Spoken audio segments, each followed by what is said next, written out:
Hi, Mark. Thank you so much for coming on today. I would love if you could introduce yourself. Okay. My name is Mark Anthony Powers. I retired after an almost 40-year career in medicine, specializing in pulmonary and critical care medicine.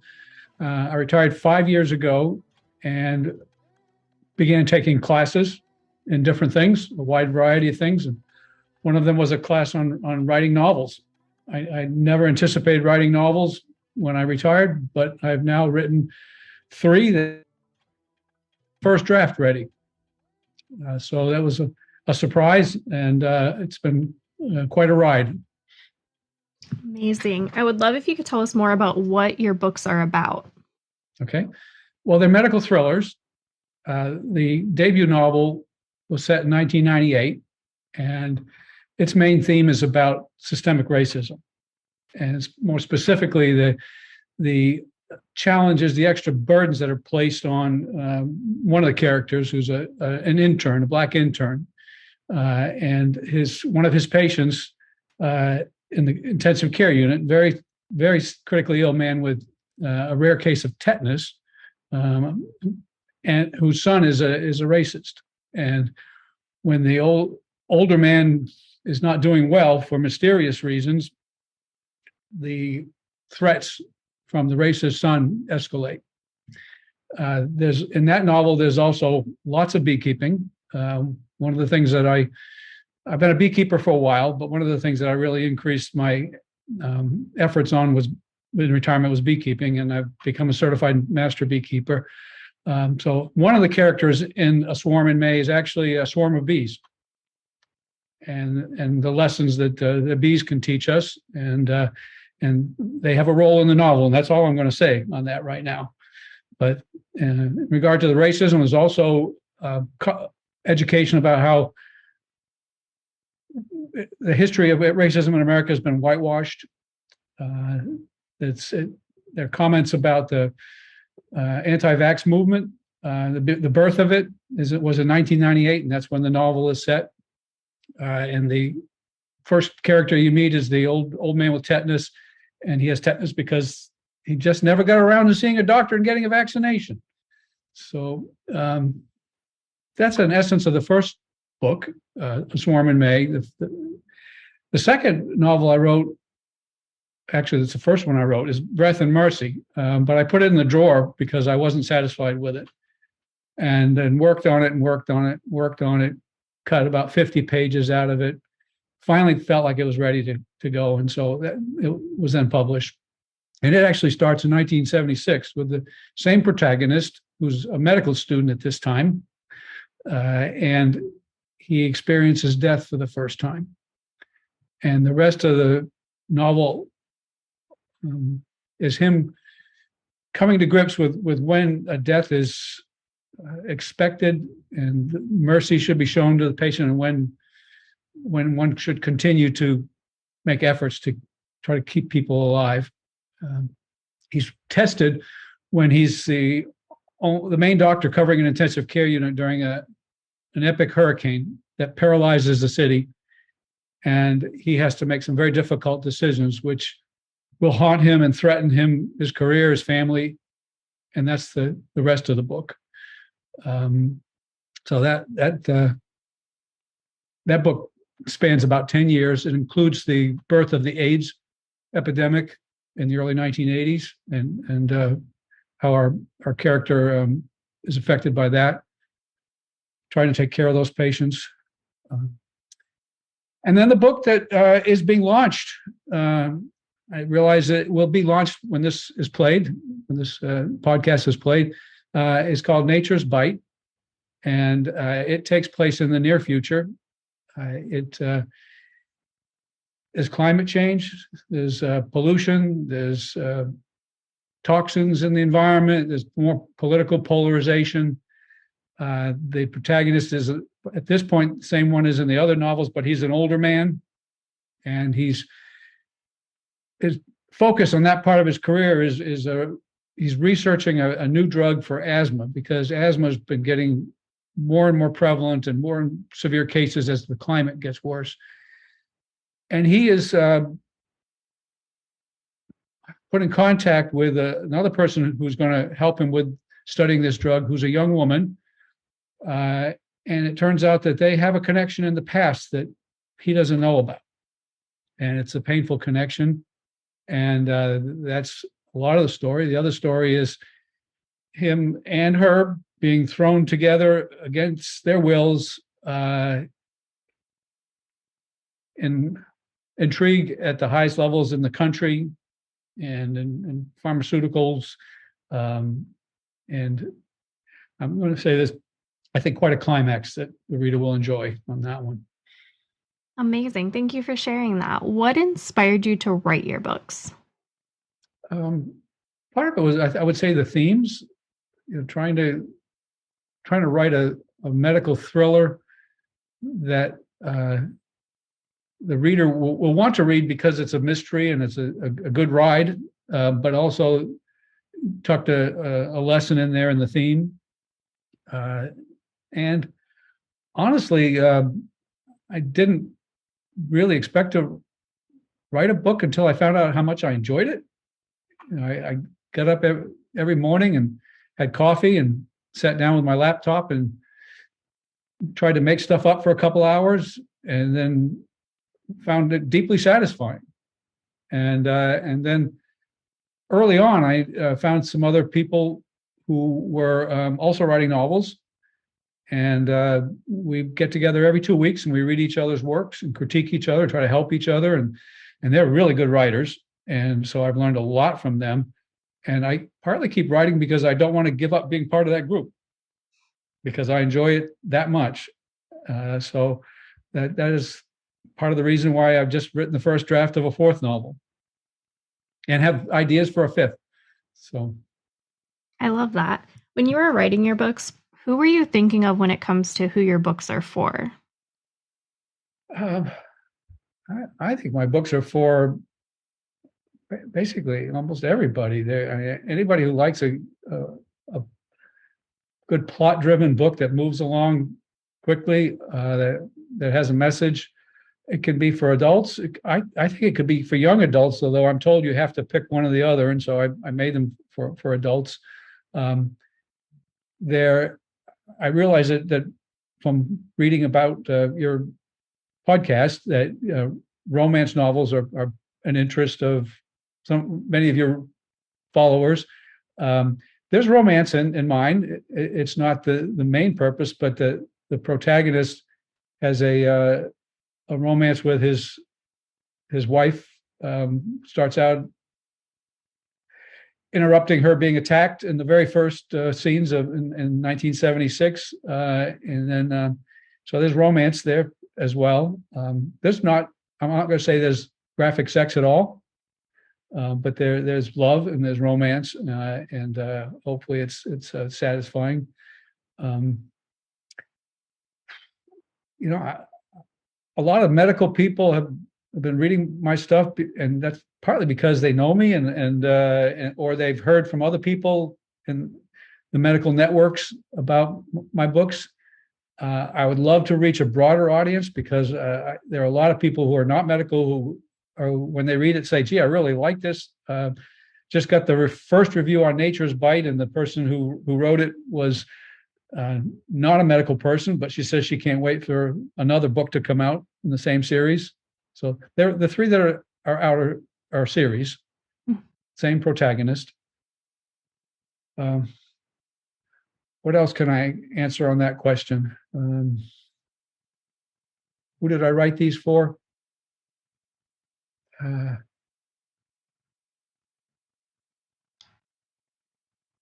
Pretty much everybody, I think.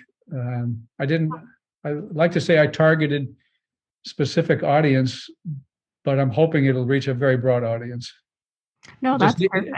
It just needs help getting the word out. Yeah. And that's perfect. When we started the podcast, I personally read a lot of romance, but I do read across genres. We've interviewed people with business and all kinds of different genres, because even if the book's not for you, it might be for someone else that you know, and you can recommend the book if it's interesting to you, or you might pick up something new. So I love that you said that it could be for everybody. How long have you been writing? I've been writing novels for 5 years. Amazing. I took a year of creative writing in college. I was an engineer by major, but because I was at Cornell and they had some very famous writers at the time, Nabokov, Thomas Pynchon was from there, Kurt Vonnegut was from there. I mean, it was such a strong writing program. I thought, gee, while I'm here, I should take advantage of that. So I took a year of creative writing, which I wrote short stories. And looking back on them, wow, they were pretty basic. At that time in the 70s, the effort was to just get people to be creative more than to get them to learn the craft of writing.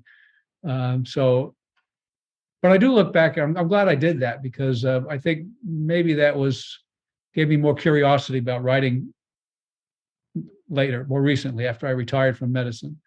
It was one of the things I wanted to do. I wanted to explore when I retired. When you did what I did, you go 100 miles an hour. And when you retire, you can't go from 100 to 0. You've got to have things ready to do. And I had a variety of things ready to do, just so that I wouldn't get whiplash from stopping after a very, very busy career. I love that. What made you really sit down and start to write the novels? There are a lot of people that write medical thrillers, and there are a lot of great medical thrillers out there and great writers.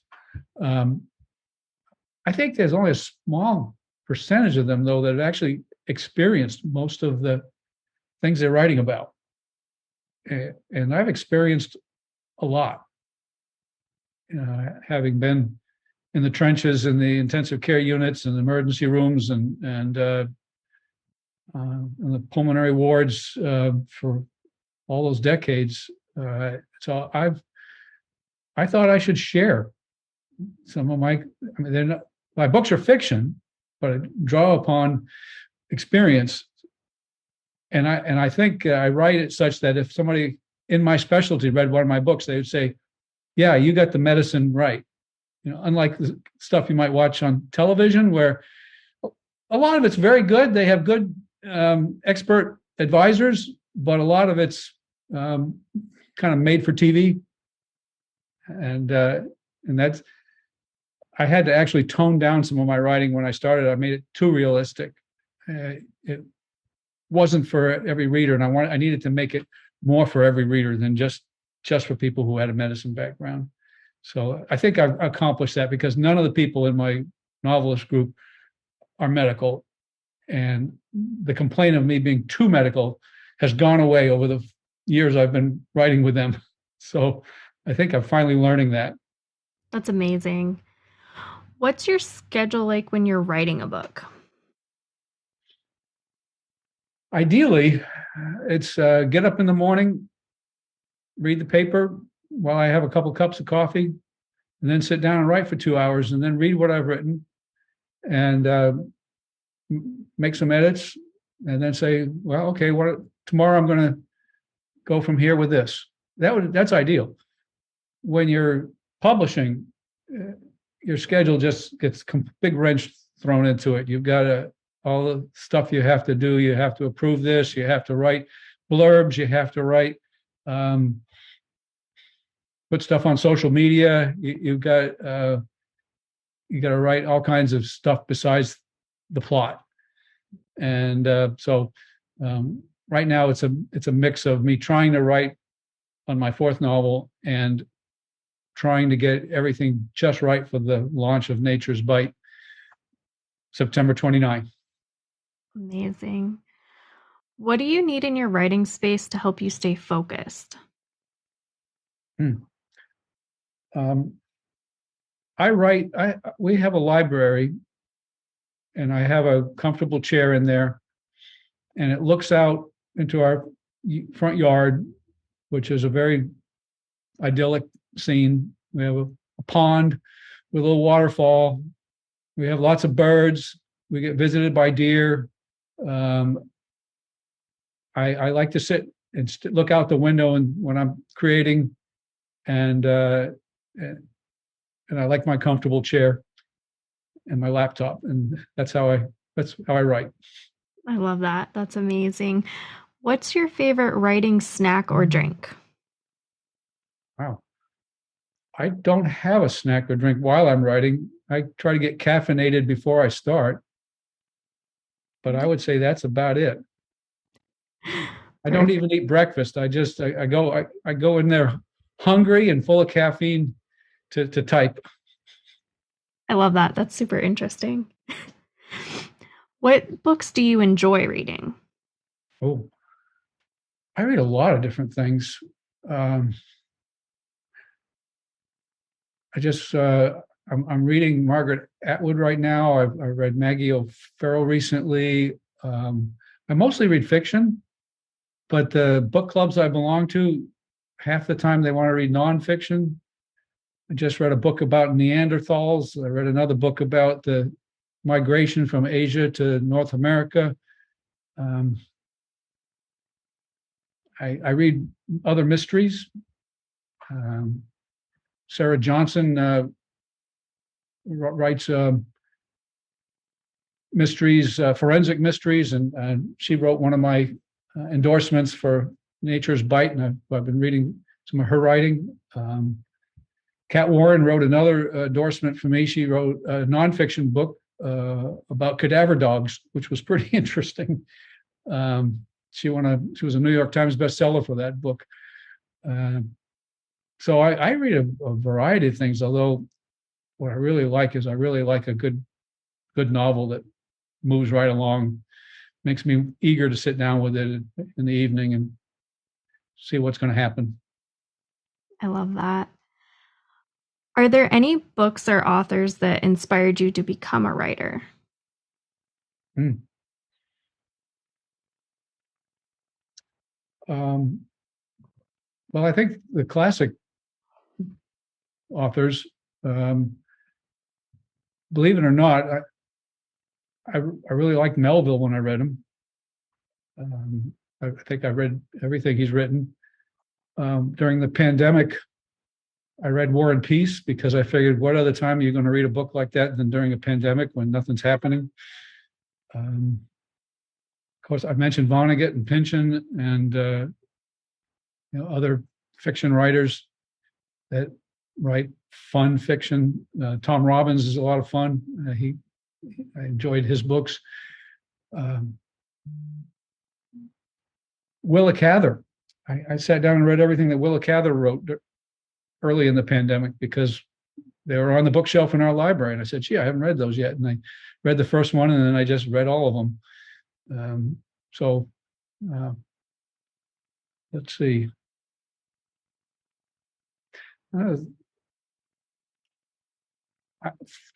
Sometimes you have to read a book for the book you're writing. So when I wrote A Swarm in May, being an older white guy, I needed to do some research. I mean, I wrote it. The protagonist was an older, well, not an older. In that book, he was a middle-aged white guy who realized how ignorant he was about systemic racism and how even though he was supposed to be teaching the Black intern medicine, he was learning from the Black intern about racism. So he had to admit his ignorance and learn about it. So I had to learn also. So I read Just Mercy by Brian Stevenson. I read Black Man in a White Coat by Damon Tweedy. Caste by right back here, Isabel Wilkerson. All right. I took a class called The Black Experience in America and read some pieces as part of that.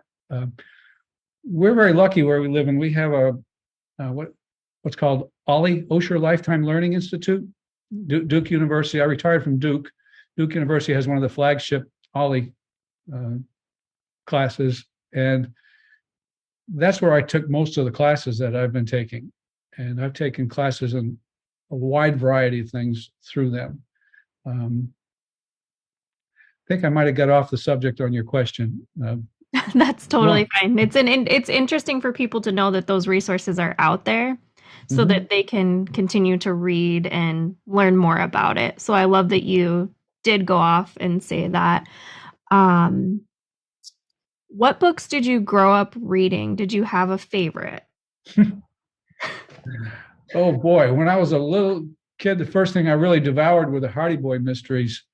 Um, my mother tried to make me read Huckleberry Finn when I was about 8, and that book is, I think, for somebody a little older, because I came back and read Tom Sawyer and thoroughly enjoyed it a couple of years later, and it was a slog to get through Huckleberry Finn.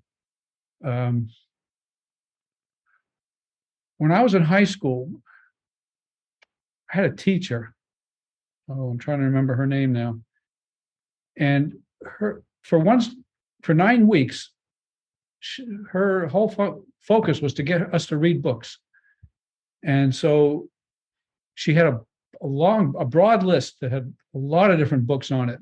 I read Grapes of Wrath, so that turned me on to Steinbeck, Isaac Asimov, um, you know, all books that were available in the 60s and 70s, because I mean, that's when I went to high school. Um, and all we had to do after we read the books was sit down and discuss it with her and write a paragraph about it.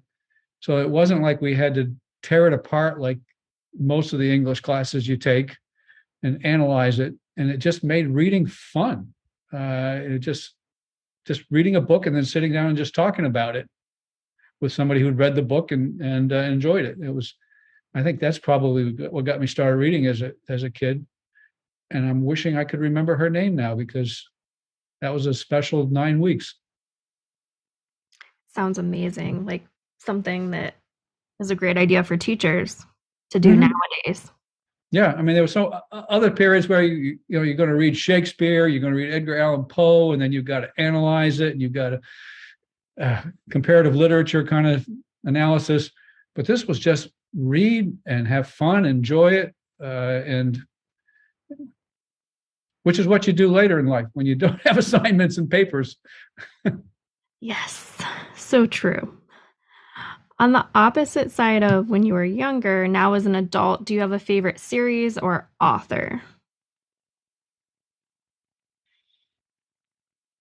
Oh man, I have gone through so many series as an adult.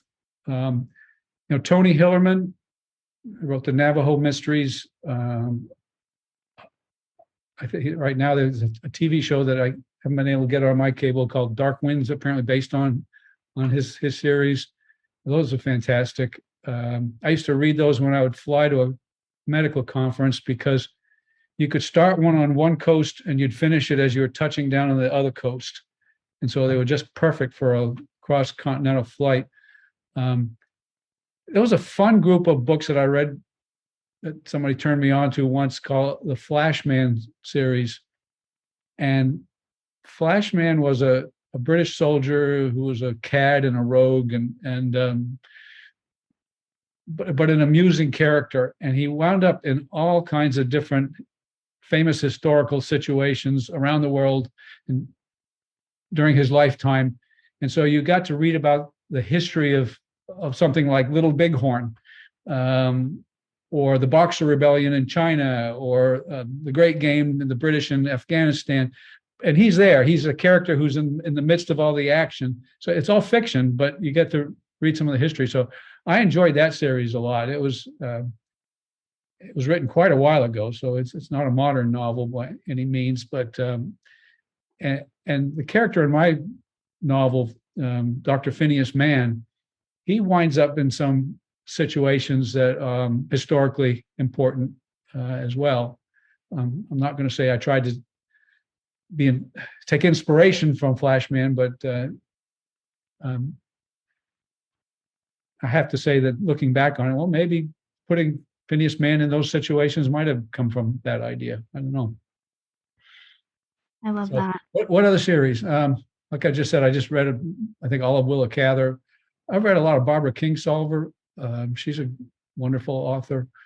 Um, Nonfiction, I read Michael Pollan, good author. talks about important topics. There's just so many good books out there. You can't read them all, no matter how much you try. I mean, you probably read a lot of them, I bet. So true, so true. We're averaging a book a day, but I read a lot of fiction over nonfiction lately. A book a day is amazing, and I salute you for that. Thanks. What would you tell someone who's just starting out with reading again? Just starting out with reading again. Wow. Well,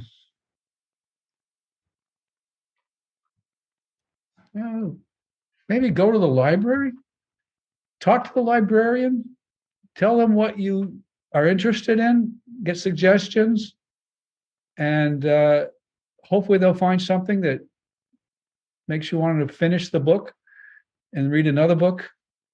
Because I think once you take that first step and you realize how a book can transport you to another place, another time. I used to read books as escapes. I'd be working hard, taking care of a lot of really sick and tragic patients, and I'd want to read a book to go someplace different when I wasn't working. And books can do that for you. And librarians, now that people are back going to the library, are an incredible resource. And bookstores, independent bookstores, where you can talk to the people that run them, and most of them are very knowledgeable about what's out there right now. It doesn't have to be the latest thing on the New York Times bestseller list. Like I say, when the pandemic hit, I just went into our library and just started at one end and just started reading through and found some books that I didn't expect to read. So true. I love that you brought up libraries. They're not brought up a lot, and they tend to be very underutilized. Well, we have wonderful libraries where we are, and people can get ebooks without they don't even have to go to the library. They can just download ebooks from the library, and they're very generous with the time allotments and very helpful. My 4-year-old grandson goes there every week and gets a bag full of books, and it's just the highlight of his week. I hope he'll continue to love books as he gets older. So true. I love that. On the other side of that, what would you tell someone who's just starting out to write their own book? I would suggest that they look for some classic books on writing. There are books on writing novels. There are books on writing memoirs. So decide what they want to write. Read some really good books. If they're writing a memoir, Lisa Dale Norton's Shimmering Images is a great book. There are more books on writing novels than I can count. So there's a craft to writing. I think a lot of people that are thinking about writing a book probably have something they want to say, but maybe don't have the tools to say it yet. And so I think learning that craft is important. But they don't have to wait to do that to start writing. I think they can get up and they can pick a time of day every day and write for a period of time. I can't remember where I read it, but I think I read one time that Stephen King has a little hut out behind his main house. And every day he goes out there with a pot of tea and writes. And just that's why he has written so much. He sets aside hours a day to write, and he does it. And if you write a page, that's a major accomplishment. It's 200 words, 2 pages, 400 or 500 words. You do that for a year and you've got a book. You just have to keep doing it. It adds up. So true, so true. What's one thing that people are generally surprised to find out about you? Ooh, well, I grew up in a small town. I only want one thing. Okay. I'm an Italian citizen. my grandfather came from Italy, and I learned that Italian law allowed me to become an Italian citizen if I did the right paperwork. So during the pandemic, I did that paperwork, involved lots of reaching out to different administrations and cities all over the United States and Italy, and put all the paperwork together and sent it to Rome. And they sent me an email and said, "You are now an Italian citizen." Of course, I'm a US citizen, but now I'm a dual citizen. So that was a challenge. And I just thought, well, why not? Let's do it. I had time, and I just had to figure out how to do it. I love that. That's super cool. Is there anything else you would like to say or add? Anything else?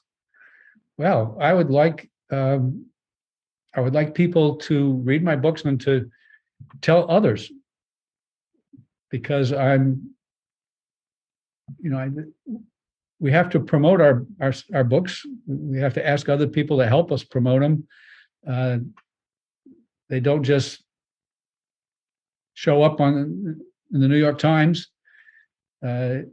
Most of my readers have been in the southeastern United States, and since you're in a different part of the country, I hope that your listeners and others that know you will discover me and read one of my books and then decide they want to read another.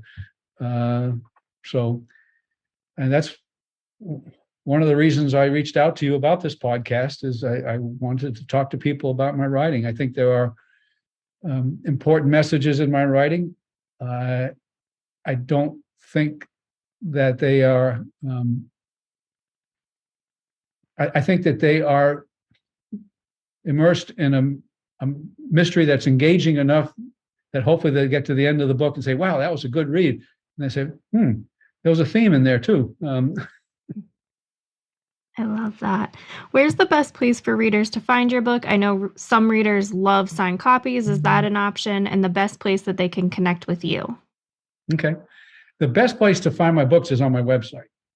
And that's very easy. It's just markanthonypowers.com. And all 3 currently published books are on there. They can order them through them on Amazon, and the first 2 on Barnes and Noble, Ingram Spark. The third one is only available on Amazon so far, but in a month or so it'll be on the other platforms. They can contact me through that website as well. If they want to send me a book to sign, I'd be happy to do it. I right now have only one planned book signing so far. I'm going to do a book club from somebody in New Orleans next month. I'm interested in doing book clubs if people want to. I've done another book club that was local here, and I have had a launch party for a Swarm in May that was local here. It was on Zoom also, because it was right at the height of the pandemic. So I'm plenty happy to talk to people about my books. It's great when they've read it and can ask questions about them. Love to discuss it. Perfect. Thank you so much for coming on today. I really appreciate it and love all the insight you gave. And thank you again so much. Oh, you're welcome. Thank you for having me. Enjoyed it.